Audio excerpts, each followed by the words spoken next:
Well, the jury in the sexual assault trial of Bill Cosby is now in its 5th day of deliberations. The panel continues to ask the judge questions, one of which includes what is the definition of reasonable doubt. The 79-year-old comedian arrived at the courthouse Friday after another day of indecision. The deadlocked jury is trying to determine whether Cosby is guilty of drugging and assaulting Andrea Constand in 2004. Our DeMarco Morgan is at the courthouse in Norristown, Pennsylvania. DeMarco, good evening to you. You know, Judge Stephen O'Neill has expressed that the jury should take its time, but also said earlier that if the jury remains deadlocked, he, quote, intends to act. So what's the latest that you're hearing?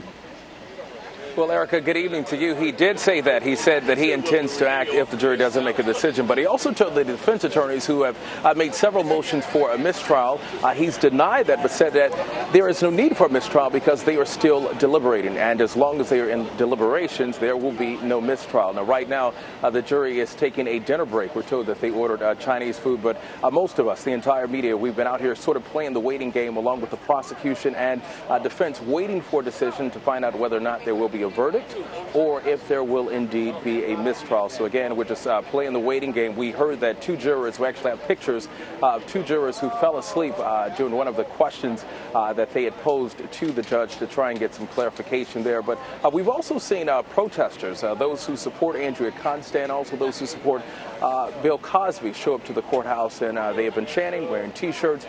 Some of them victims, who alleged victims, I should say, who have accused Cosby of sexual assault in the past. So it's pretty busy out here, but most of us are still playing the waiting game, waiting to hear and see what will indeed happen. But Erica, I got to point out to you, this is the 5th day of deliberations. Keep in mind, we had 5 days of trial. If we continue to move on with the deliberations, we could be deliberating a lot longer than we had a trial.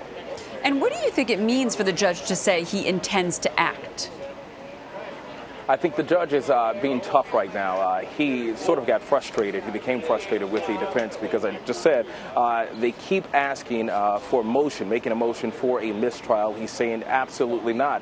The jury is deliberating right now. So he said he intends to act, but we just found out a couple of minutes ago that he said there will not be a mistrial, at least that if he can control that. Now, clearly, if the jury is hung, it's out of his control, but he is the one who will ultimately decide and declare whether or not it's a mistrial. But he said he intends to act. I wish I had a crystal ball to tell you what that means, but we'll just have to sit and wait like we've been waiting. All right, DeMarco Morgan for us in Norristown, Pennsylvania. Thank you. You bet.